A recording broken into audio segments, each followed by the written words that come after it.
recording? Okay, cool. That Jits Life. All right. Justin Burch. Yep. Welcome, sir. Thanks for having me. That Jits Life. I appreciate you being here and doing this, man. Happy to do it. You're like a look-alike sort of with me, bald head. We got a lot of bald heads here. Yeah.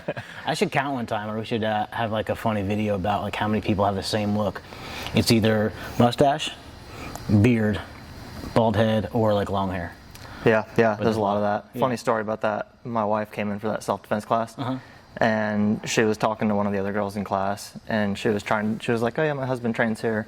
Maybe you've seen him." She's trying to describe him. She's like, "He's bald, tattoos," and she's like, "Yeah, it doesn't help at all." Yeah. Like, That's hilarious. There's like fair. at least 25 people that fit that description. Yeah. That's really funny. Did she like the self-defense class? She loved it. Yeah, she had a great time. Excellent. And she showed me some of what she learned at home. Yeah. And pretty much just yeeted me. I wasn't ready for what she was about to do, and she didn't realize how much force she was using. Yeah. And so she kind of just chucked me. Oh, that's hilarious. So she loves telling people that now. Yeah. So you like judo through you? Yeah, pretty much. That's really funny. Yeah. Yeah, shout out to Memento Combat Sports and Joe Watson with the women's only self-defense class and the heroes class too for first responders and nurses and all that stuff. So yeah, that class is growing for sure. yeah, that's the goal. It's hard to get women to do jiu-jitsu, and not like we're trying to be sneaky about like, hey, come on for this free women's only self-defense class, and then like trying to like coax them into doing jiu-jitsu. Some of them literally just do the free class. Some of them join jiu-jitsu afterwards. But yeah, it's just a cool community type thing. I mean, everyone's got a sister or a girlfriend or a wife or a mom or a niece or someone that you'd like. I would love for them to learn how to defend themselves. Yeah, absolutely. I mean, I definitely commend it and recommend it for sure. Yeah, absolutely. And then upstairs we got Recalibrate Active Recovery Studio. Have you tried the cold plunge yet? I haven't tried the cold plunge here, but I have been in the sauna a few times. Gotcha. Dig it, yeah. Well, you should try the cold plunge. It's an acquired taste. It's like sake, but like really, really, really cold. Have you ever had sake in the cold plunge? I've not, but that is a great idea. I know you're not supposed to. I guess that with that not thins out your blood. Yeah, alcohol doesn't it thin out your blood? Yeah. Yep. So maybe that's not the best for cold plunge. I don't know. Give it a shot. You try it though. It's a controlled environment. It's not like we're jumping into like a lake that's 40 degrees. But let it rip. Yeah, shout out Recalibrate, and then one other sponsor, Farm Bus, Professor Dan, his family, Farm Fresh Eggs, just tons of stuff. The bus is done for the season, be coming back around. I want to say he said April or March or so. So look out for that. Farm Fresh Eggs. Homemade challah bread, if you've never had that, do yourself a favor and try it. All kinds of fruit and apples and all kinds of different stuff that comes out of the ground. So they're killing it. Looking forward to seeing that grow more and more. And yeah, man, but thanks again for doing this. I just did the podcast with Takumi, and I think it was the first podcast that we literally only talked about jiu-jitsu stuff. Every other podcast, it's like talking about jiu-jitsu stuff and jiu-jitsu related stuff, like physical therapy and like how you sleep and how you eat and stuff like that. So it wasn't even trying to do that, but we just ended up having an entire conversation just about jiu-jitsu. But so not that Takumi's boring by any means. He has a standard traditional job. Yours is a little bit different. What do you do for a living? I'm a firefighter. That's awesome. Yeah. Tell me a little bit about that. How you got into that? So actually I was a professional chef for about 10 years and kind of went through the paces with that, did it at a pretty high level, and ultimately led to a little bit of burnout. It's like high stress, low pay, late nights, holidays, weekends, the whole thing. Yeah. And I was always kind of like health minded and health conscious, and wasn't really having the time to put in that kind of work with that kind of schedule. Yeah. So ultimately wanted to make something that would have a better lifestyle balance for me. Yeah. Which led me to firefighting. So I transitioned out pretty similar to the time that I actually started jiu-jitsu, which was actually around 2016. So I've been exposed to jiu-jitsu for a long time, but I haven't necessarily done it for a long time. Gotcha. But something cool about that is my wife and I actually went back to Charleston. And so my first firehouse that I was stationed in, which was James Island headquarters station, is now an active jiu-jitsu gym. So they took one of the bays at the firehouse, everything got renovated, and I was able to go do a drop-in class and roll inside my old station. That's awesome. Which was pretty killer, yeah. That's neat. Yeah. That's crazy. Have you seen the show The Bear? I've seen a little bit of it. Yeah, it stresses me out. Yeah, it's too real. I was gonna say, you think it's accurate? It is accurate. Yeah, I mean, obviously television dramatizes some of it. Yeah. But as far as like the chaos of the service and everything, Yeah. it's absolutely. It has a lot of accuracies in there. It's funny because what the hell was I gonna say? One of my best friends, he's a chef. He ended up stopped doing that for the same reasons. And I think now he's a professor. It's up in New Jersey somewhere, so he teaches culinary arts. Oh, cool. But he did that for a while too. He had he was like a farm-to-table chef, so he was in charge of like building and growing and maintaining this giant garden down the street from the restaurant, and he would harvest and do all that stuff. But then they built this restaurant around his cooking style, I think. So they had him like in the center of the restaurant with a big like bar around him. So like those were the coveted seats to be there cooking. And then he just kind of burned out, sort of same thing. Which is funny because I feel like that's a lot of people who do like the traditional style cooking.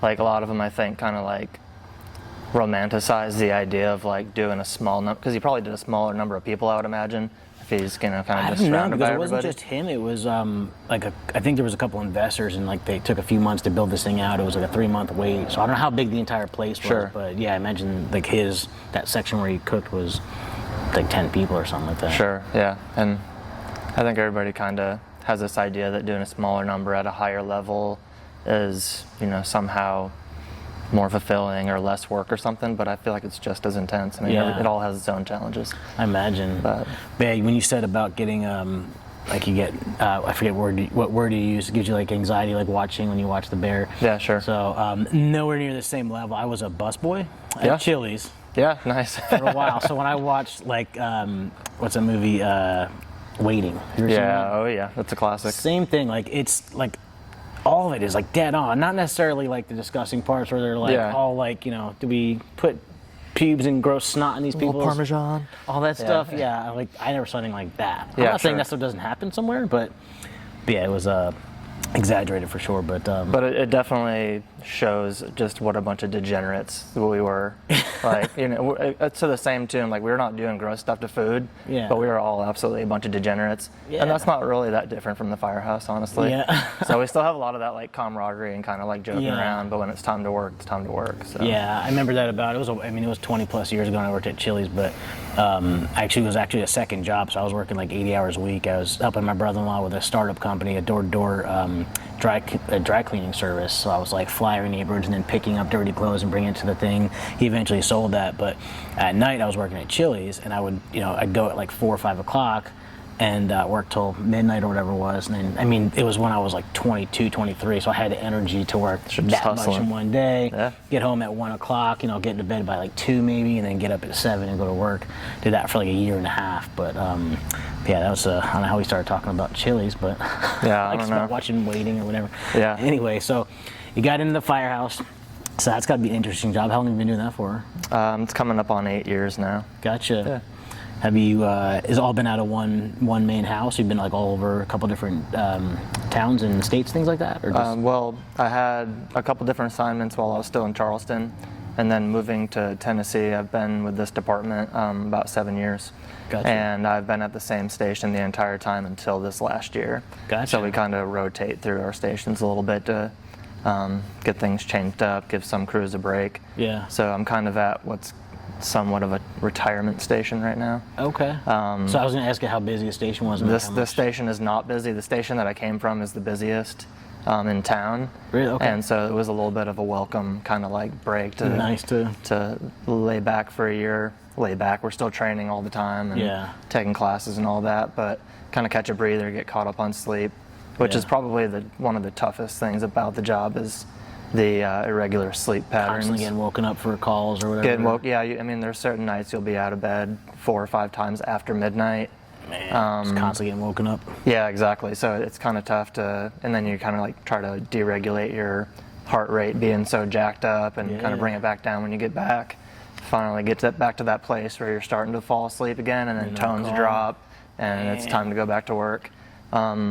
So that's like the tougher side of it. The positive side is our schedule is pretty awesome. As you can see, Corey and I are in here pretty regularly at the 10 a.m. class. Yeah. So we have a 1 day on, 2 day off schedule. So that gives us a lot of extra days to kind of come in here. I get plenty of time to go hit the gym, work on any like side business or whatever I want to work on, and so there's a lot of benefits to it as well. Very cool. Yeah. When I was in Florida, we I forgot we had a new alarm system that had like smoke detectors and all that stuff in it, and I forgot to like turn it off. We were going away for the weekend, and we decided to bug bomb our house. Oh man! So we hit the bug bombs, like peeled out, and then we just were driving, and then we were still in town. We were like, I don't know, 5 minutes away maybe, and we were right up the street from the fire department, and my neighbor calls me and leaves a voicemail. He's like, hey, there's a fire truck outside of your house, I hope everything's okay. And I was like, what? So we were so close, we just turned around and went back. I was like, what the hell? There's like a fire chief, like a, you know, like a regular truck there, regular vehicle, and then a full fire truck. And I got out and I was like, and this guy, you guys probably all do this, but this guy was like, you know, 6'5". He was in my backyard. I think he was about to go through a window, and he just like hopped my 8-foot fence like it was nothing. Nice. I was like, what's happening? I was like, I'm so sorry. I was like, I set off a bug bomb. I forgot to blah, blah. I was like, I appreciate you guys getting here so fast. It was like within minutes. Sure. And the guy that hopped the fence, he was like, dude, he was like, good timing. I was about to bust in your back window to go inside, and I was like, I feel like such an asshole. Yeah, I mean, I'm so sorry. Yeah. That probably happens a lot though. It does, yeah, and we kind of, you know, we try not to break stuff if we don't have to, but if we need to get in and have There's a reason to potential. believe something's going on, you know, we kind of can't just leave it. Better safe than sorry. And so, yeah, sometimes we force entry. But yeah, we tend to roll deep. And, you know, so if somebody's having, you know, an emergency at their house and we roll up with 2 or 3 trucks and all the neighbors want to come out and start looking. So Yeah. we had a battalion chief who liked to, when you kind of get all the looky-loos coming out from the neighbors' houses and all that, they would come over and they'd be like, oh, what's going on? And he'd be like, shark attack. That was his default response. That's hilarious. Yeah. People must have been like, what? Yeah. Nothing. It's a fire, clearly. There's Yeah. something going on. So what's the, in 8 years, or almost 8 years, what's the weirdest call you've ever had? Oh, my God. There's a lot of them, probably. There's a lot, yeah. I mean, we've gone from everything from people thought that their family member had like died and they were just sleeping. We've gotten like exotic birds out of trees. You know, we've been there at people's homes at like 2 a.m. to adjust their thermostat. It's all just like a lot of silly stuff, but I mean, just before leaving work the other day, you know, like last second, pretty big car wreck comes in, and that's just like, it just becomes a normal thing. Yeah. So like at this point, you're like, what's the craziest call? And it's like, there's just a large catalog. Yeah. It's like, well, it's funny I because don't even know where to start. Well, I was thinking, like, craziest meaning like the weirdest. Like, I mean, you think of like cats getting called out of trees, but like weird stuff like some of the thermostat thing. But then the other question I was going to ask was like the flip side of that. What was like the most like serious thing that you like had to deal with, and like how, I mean, obviously like accidents Sure, and stuff yeah. like that, but what's the craziest on that end, and what was that like? Yeah, I mean, this gets into weird territory because I have to be really careful about like violating like kind of like HIPAA policies and stuff like that. Like as saying far as, names or like, locations, but like the yeah, type of... just gotta kind of be careful with that kind of stuff. Gotcha. Okay. So, you know, I mean, we run pretty serious stuff, and So, well, you can imagine probably bad car wrecks or bad fires. bad car wrecks, yeah, bad medical outcomes of different natures, and Yeah. yeah. Makes sense. I can't even imagine. If you can dream it up, we've probably run it. Yeah, I can't imagine like that end of like the weird stuff is one thing, but like really serious Oh, sure, yeah. little kids and stuff like that. And Yeah, it comes through. all that terrible shit. Yeah. So I don't know how to segue to it, so I'm just going to segue right to it, to jiu-jitsu. Yeah. Back to jiu-jitsu. Let's roll, man. So how long have you actually been training? Let's roll. So yeah, since 2016. So at this point, I probably should be a little bit further along, but like I said, it's just been these big breaks in between for whatever reason, like attending Fire Academy. Here I took about 3 months off or whatever to kind of focus on building a small business, and so a lot of big breaks in between there. Yeah. Yeah. It's kind of the same for me. I started, 6 years ago, but I took a year and a half off with COVID, broke my ankle, and was out for like 10 months. And Sure. it's just a crazy journey, I guess. I mean, if you're younger and you're really trying to compete, that stuff can like, I think a lot of people will get set back and just not come back after stuff like that. I'm not trying to compete. I'm really just, just to steal or to to paraphrase from my buddy Rick Chad, it trains at 6 a.m. Shout out Rick, Evolve Dance Studio. He just every morning, how's it going, Rick? Just happy to be here.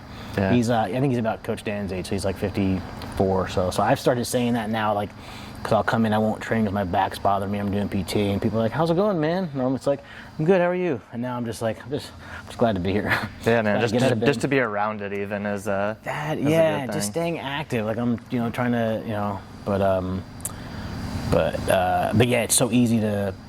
I mean, it could have been so easy to not do jiu-jitsu for a year and a half and then just not come back. It's super easy to do, and then you want to come back, and you kind of get nervous about getting back to it, and I could see how people could fall off the wagon and kind of. Yeah, and then it's a question. I met some guy yesterday. He came in. He hasn't trained in a while, but he got his brown belt a while ago, and then he hadn't trained in 3 years. Mm-hmm.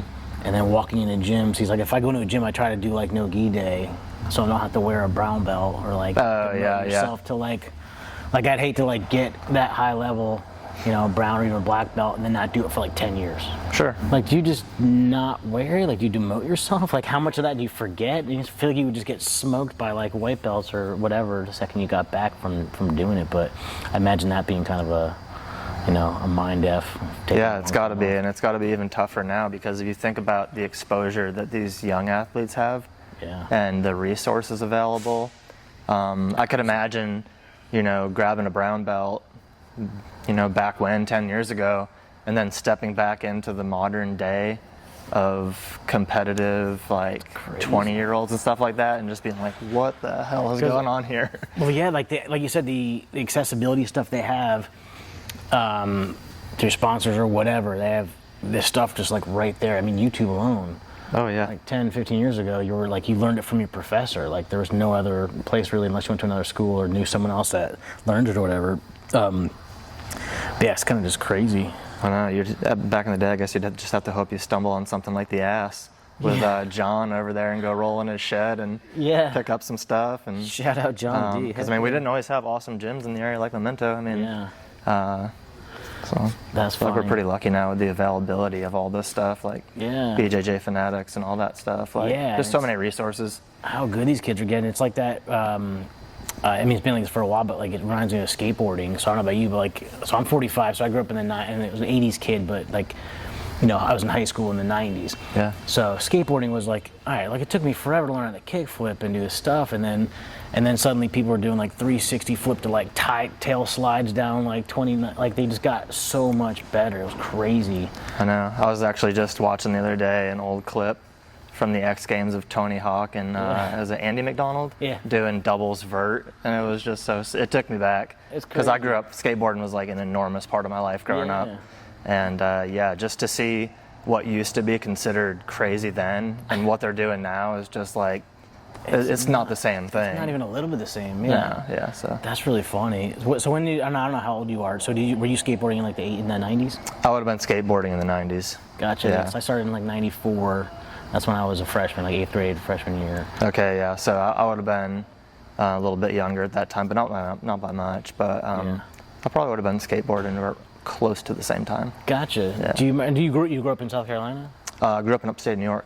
That's right. I think I knew that. Cause I grew up in northern New Jersey, family in western New York. And do you remember Chris Markovich? Mm-hmm. He's a skater. He was kind of like, it was in the 90s. He was a big skater. He was known for doing like big stuff. And I was with some friends in Philly. We used to go so I grew up in North Jersey, so we used to drive 2 hours with a buddy at McDonald's who had a car, and he used to take us to Philly, and we would skate until like 1 a.m.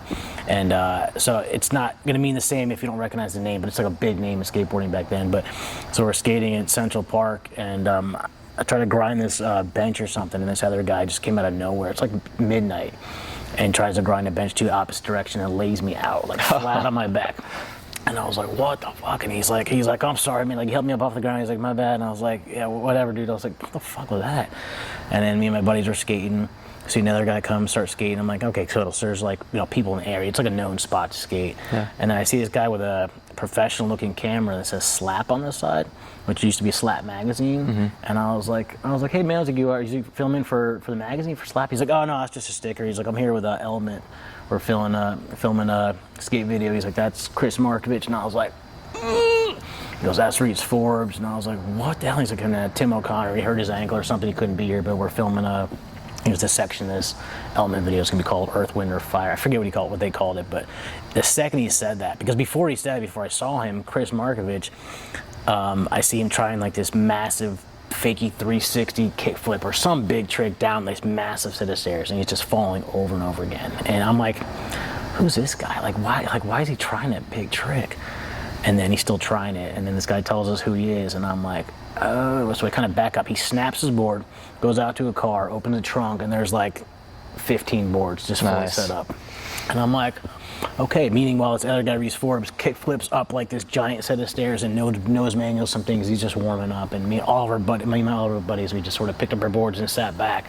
And we're like, we're just gonna watch this. It was just wild seeing that in person, but yeah, that's a cool thing. I've never seen any pro skaters in person, so that was the first time like actually skating with them. We used to skate at a skate park in Hackettstown. That's what made me think about it, because not having gyms, we didn't have skate parks, and they opened one in my hometown, and it was massive. So like pros from like Philly, New York, and all these people would come in. So there's a bunch of times where I skated with them there, but other than that, it was like at demos, and that's kind of the other place, I guess, like Jiu-Jitsu. Like you can't do that with football or baseball. Like go and just mingle with, pros, LeBron or Jordan or whatever. But sure, you can go compete at the same tournament as one of your favorite people in Jiu-Jitsu. It's exactly. Cool. And then skateboarding was like that too. Like you could just run into, like, they're normal people. They're just a lot better at this thing than you are, and they get paid for it. Sure. But yeah, that's pretty dope. Interesting. I would love to see Jiu-Jitsu videos in the style of like 90s skateboard videos, where it's just like cut up with like shenanigans, a bunch of like Jiu-Jitsu action, good music. That probably exists. Do you remember the 411 skate videos? Yeah. How they had it was like the VHS, it's like a filter now to add to it. Yeah, yep. We should make something like that. That'd be fun. That would be pretty killer. Yeah. I'd be into that. Yeah. A little nostalgia for the older guys. Yeah. Speaking of which, this is every time we talk in this corner now, we talk about this being the old man corner. It's usually at the 6 a.m. anyway. It's like, 8 dudes that are just rolling stuff out, grunting and just trying to stretch out and warm up before class, and just grunting and farting and trying to get through the class. It's so funny. I've joked around about that a few times. Like someone's like getting ready for a competition or whatever, and they're worried about their their half guard or their guard passing, and I'm like, I'm just trying not to fart over the class. It happens, but I get different priorities, I guess. Depending on how old you are and all that. Have you been training much in the last week or two? I've been in for a couple classes. It's my goal to do a minimum of 2 classes a week, and if I get 3, that's a solid You took week. a few months off, like you said. Was it hard getting back into it, or did you pick it right back up? No, I missed it. Like I couldn't wait to come back. The whole time I was thinking about it. Yeah. And then I was actually on duty at the Firehouse, and I ran into Corey Griffith, who, another bald dude with tattoos. Shout out Corey. He just left, actually. He was here at the 10 Oh, did he? Yeah. Well, 3 hours ago, but after the 10 a.m. class. And I was in town at one of the stations. He happened to be there, and so he did a lot of shaming. So I was like, yeah, I need to come back. It's time. Did you find yourself at Publix, just arm dragging random strangers? And I'd love to. Actually, my wife called me today. She was pretty upset. She went to go look at a car at one of the dealerships in the area. And apparently, I wasn't with her. I was actually at the gym at this time. And one of the customers that was there happened to say some suggestive things to her while she was looking at cars. Like some dude just mentioned something. Some dude, yeah, just kind of being creepy. Yeah. And then there was a salesperson there, a dude, and he was talking with this customer, and so he's kind of just allowing this to happen. And then, she kind of made mention of, relative price she would like to pay for a vehicle. And he was like, there's the door. Just being a complete dick. What the fuck? So, you want to talk about, giving a little taste of some jiu-jitsu in public. Is dude. Man, you want to free She refuses to tell me who that guy is or where she was. She knows what happened. But that's just so fucked up. You can't just treat people like that. Asshole for no reason. Or allow people to be treated like that. Yeah, well, I was gonna say both sides. Yeah, but you never know. It's one of those things. An average person's gonna be a normal person, but you never know doing that with someone that's a highly trained. What's that guy's name in the bar? Joe Rogan was talking about it. It's a high-level kickboxer and some guy. Do you remember seeing that? Do you ever see that? Mm-hmm. What was the guy's name? I can't remember it now. Anyway, this guy he's at a bar, and I don't know if it's don't think someone filmed it. I think it might have been just like the footage from the bar, and it was, you know, the bar was here, or people are sitting at the bar filming this way, and there's a guy that's just drunk and like just, you know, messing with people, and this high-level kickboxer is just coming from that way, coming to the bathroom this way, and he just bumps into the guy, and he like, oh, he's like, sorry, whatever, and he walks by, and the guy says something to him, like calls him out. So he turns around, as he's walking up to him, the guy says something, he goes, pow, pow, pow, pow, and just laid him out. It was like two or three quick shots to the face, and just like laid, like you have no idea who's out there, what they know. Like, why start random shit with people, or just say stuff like that, or road rage for all that matter, you know? Yeah, it can be sketchy. That's been one of my things lately that I've been really trying to work on, because I do have a little bit of a history, I guess, of reacting to some people on the road and getting a little bit of like, you know, getting a little spicy, and I'm like, dude, it's just not worth it. It's not. Like, you don't know if they're gonna have a gun, you don't know if that person's unhinged. So like now, I used to just openly flip people to birds. So now my move, and this is a life hack for everybody listening, is when you roll on by, you don't have to look at them, you don't have to engage with them, but I like to give them the bird down low. Yeah. So I at least feel like I got something. I did that recently because I'm pretty calm with driving. My wife's the opposite. Like she gets road rage and stuff like that. And I'm always like, you never know. Like, you got, like, our son's in the back seat, and so she normally does the drive-by finger with a smile, and then she also started doing the, you know, she'll blow him a kiss or something like that. And then, so I was like, you gotta stop doing that. Like, you're gonna piss the wrong person off, and they're gonna follow you, and then some bad shit's gonna happen, whatever. But she was driving, and something happened. It was a legit situation where she was mad, and I was mad too. Like, someone was tailgating her or something. So I and our son's in the car, so I did one of these as I was like, it's way more boss if, like, subtle. They pass by. They're expecting you to give them the finger. Yeah. You just pass, you know, you cut them off, you pass them, and you just don't even acknowledge them. I feel like that's cooler, but it's so hard not to. It's so tough. But I think it's a good practice in that way of some nice self-control and, you know, kind of just being able to keep it cool and level, and just, they're going to go on, probably continue to be an ass. Yeah. And you can kind of just get back to your life and not have to worry about any of the trouble that could come with that. Some people, you just never know, man. Like, she did that. You ever do the windshield wiper fluid thing? Oh yeah, spraying it back. She heard about that recently, and then she did it. And I'm like, and then then they're driving by us, and they're like, it's a guy, and he's like, you know, like basically trying to like have a like argument while we're driving. I was like, don't even look at him, and I was kind of doing that thing or whatever, and I was like, she did that, and I was like, because we had that happen to her before, because she liked to also drive really close, and then someone did that, and I'm like, and then we found out that was a thing. I was like, it's like passive aggressive, but it could lead to some really bad shit. It could, yeah. You know, but definitely get out of hand. You know, learn some jiu-jitsu in case that happens, if you're gonna talk shit, you know. I'm just gonna try to avoid those confrontations if possible. Yeah, but, I mean, why not? But it's good to have it as a backup. Yeah, exactly.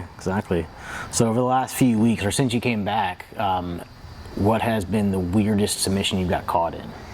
Weirdest submission? Maybe not weirdest, but like maybe one you weren't expecting, or like when you knew it was coming, they still got you, or something like that. Well, I mean, that happens all the time rolling with Evan. Like, you know what's happening to you. It's just like a freaking avalanche. Dude. It's just coming down. But Dan was showing some really great triangle entries from going from crucifix and kind of stepping over and locking it up, and Evan learned that he could just finish that off from top and not even have to like roll on his side. So that was a good one. Shout out Evan Menard. He was coaching one day on a Tuesday or Thursday maybe, and he was demonstrating. He was demonstrating just a traditional triangle, right? So he does the push pull thing, throws up his hips. He's like, then you lock in the triangle and you squeeze. And I was like, whoa! I was like, you skipped like 5 short dude steps or short person steps, because I have to like angle off to the side. I've got to do like pendulum thing that Joe does. Oh yeah, yeah. Like, you missed a bunch of. I was like, you can do that. I was like, most of us can't. He's like, what, 6'5" or 6'4" or something like that. Just insane strength, because he was a firefighter too, right? Out in California. Yeah, in California. He was a retired fire chief or something, or battalion chief. I don't know what they. I think he was a fire captain, so he would have been leading a crew on a truck. Yep. Gotcha. Okay. Yeah, so he did that for quite a while, and then he used to be apparently like 300 pounds, and now he's like closer to 200. I didn't know that about him. I forget. I've talked to a few people about that. I think maybe on the podcast, or just maybe in general, passing in class or whatever. But yeah, I think he used to be like out of shape, 300 pounds. Just a bigger person, so he still has all these like, you know, big guy tendons. Yeah, big guy strength. Got that. Yeah, exactly. But Yeah, he's interesting to roll with. When I got before I got my purple belt, I could tell that like he just was just nice to me, and he's like, I mean, I'm about the same age. We joke around because I'm a little bit older than him, so we joke around about him being older than me, or he looks older or whatever. But I just lost my train of thought. What the hell was I saying? Yeah, you were talking about rolling with Evan. Oh, yeah. He would kind of like just Yeah, be so chill. he would be easy, and then when I got my purple belt, he was like, all right, so first roll's a purple belt. He did not take it easy. I mean, he like crushed me in the nicest way possible, but stepped up a few levels, and I was like, okay, this is what everyone's been talking about. Like, I could see what everyone's talking about, but Yeah. that guy, He just crushed it at the Jiu-Jitsu Yeah. Open in Gatlinburg and brought home a belt. got it so right in there, yeah. Congrats to him. That's Heck yeah. awesome. Heck yeah, son EJ is doing really well too, getting striped up. It's awesome. It's awesome. Heck Getting the yeah. whole family involved. Yeah. So the opposite side of that question is, over the last few weeks or since you came back, what's the coolest submission you did, or one maybe you did for the first time, or anything like that? Coolest submission. Any buggy chokes? Shout out Stefan. I still don't know how to do a buggy choke. I'm gonna have to talk to Stefan and see if he can work me through that. Dude, it is one of those things. It's one of those things like Darce's too, and I don't know shit about Darce's or buggy chokes, but catching them from a bazillion different places. Like, he catches them from all over the place. So there's like a traditional way to do it. I tried it once or twice. I just don't have like the hip flexibility. Sure. It's hard, but yeah, I'm sure he'd be happy to show you. Yeah. As far as just weird submissions, I almost got a Gogol Plata sunk in, so it's just not something I mess with very much, but Yeah. it's one of those submissions of opportunity. I've tried those a few times. It's funny, I was literally just talking about Stefan, because I was talking to Takumi about, like when someone has you in a submission, you're about to tap, and you hold out long enough where they think it's not working, and they stop doing it. Sure. So I was talking about that with, I forget who I was talking about doing that with, but it brought me to Stefan. He taught like a mounted Gogo Plata, and then we were rolling, and he put that on, but I forced him to like really try to hurt me before I tapped, even though and he was on top of me, like putting all his weight. It's like, I was like, but I can just wait long enough. yeah, Just go away. certain things. He knew he had it. He was not going to just like, hey, maybe this isn't going to work. Maybe he gave up because he was trying to be nice. He thought it was going to break my neck or my trachea or something like that. But yeah, he took it easy on me. But yeah, buggy's a cool one. Have you ever seen the double buggy? No. Oh, when both people get locked up and both throw a buggy on? Yeah, I think it happened. I've seen them, yeah. I think it happened the first time. I want to say at San Diego, 10th playing at San Diego. I think it was like an in-house tournament, because I think Eddie Bravo was like, everyone was freaking out because the person that was getting buggy the buggier. That's awesome. Bugger. I don't know, whatever. The bugger. Buggier. It's an interesting one. Yeah, man. Anything you do special for? I mean, you probably eat pretty clean. Anything you do special for food specific to jiu-jitsu, or like before class, after class, or you just kind of do your thing and? I try to keep like an 80-20 for clean food to just junk. Yeah. We typically don't keep a lot of like crappy food in our house. Yeah. But I still consider junk, like if I'm eating like beef jerky in some cases where it has like a bunch of like extra like crap in it, like a MSG and a bunch, like way too much sodium for what I need. Right. But every once in a while, like my weakness is donuts. So like if there's donuts around, like I'm not gonna like hold back. I'm gonna eat the crap out of them. Yeah. Like I'm probably gonna eat like 10 and be psyched. But for the most part, Yeah, it's gonna be meat, veg. Is that a weekend thing? You eat like crap on the weekend, sort of? Whenever.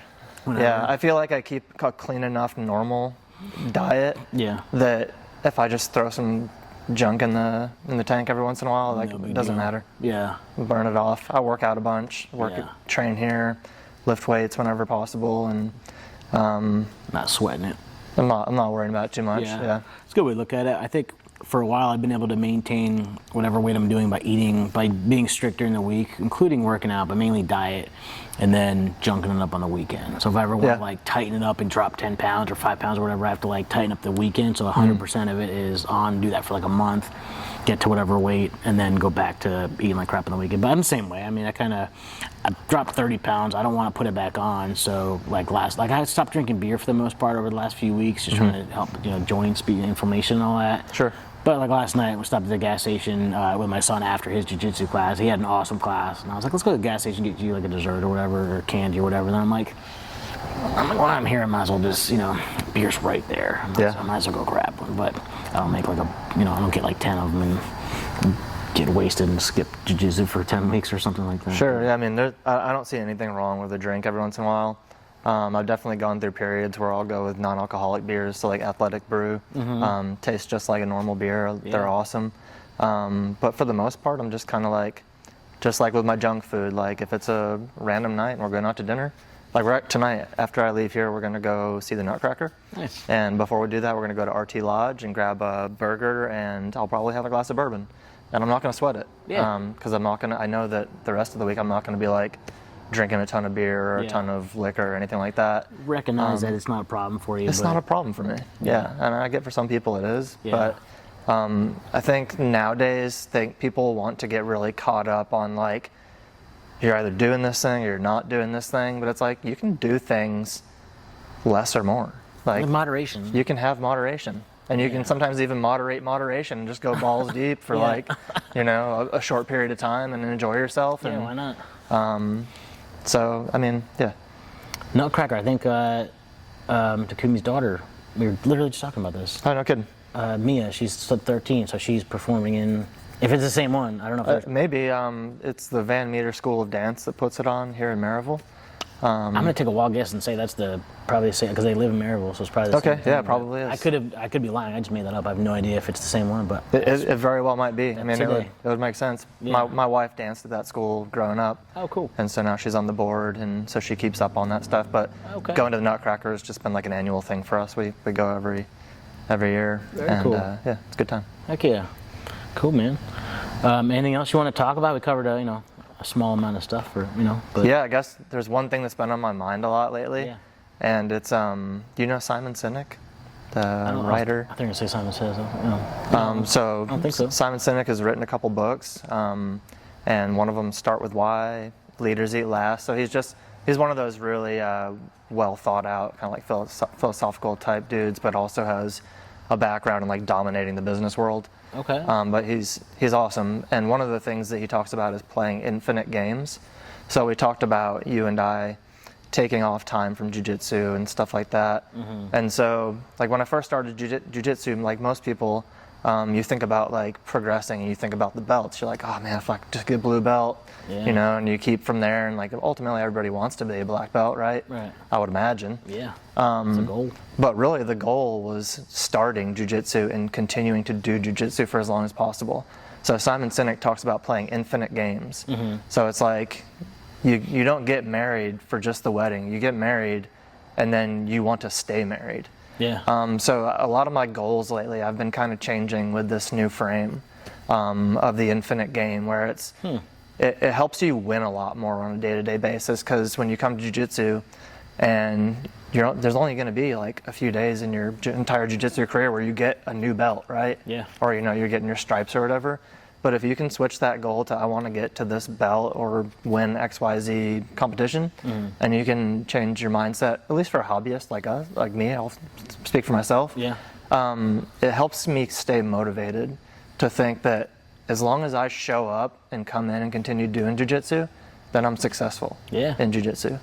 And I'd like to reframe things in this lens. So that's just something cool I wanted to share, because That's a cool mindset. It's helped me a lot lately. Infinite play.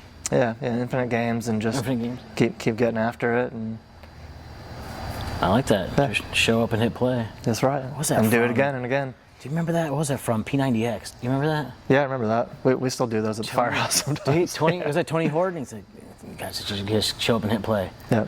I like to just hit play. It's like this. You show up here. You still got to do jiu-jitsu and try not to get strangled when you get here. But Exactly. You But gotta get here. But some days you're going to come in and, get fucking mopped all over the floor. Yeah, get mauled. Some days you might have a good one, though. You might get a stripe. It might just Exactly. be, But when you get to change your mindset, too, if I showed up and, did the best that I could on that particular day, That's a win. That's a win, dude. It's huge. Every time. Absolutely. Yeah. Very cool.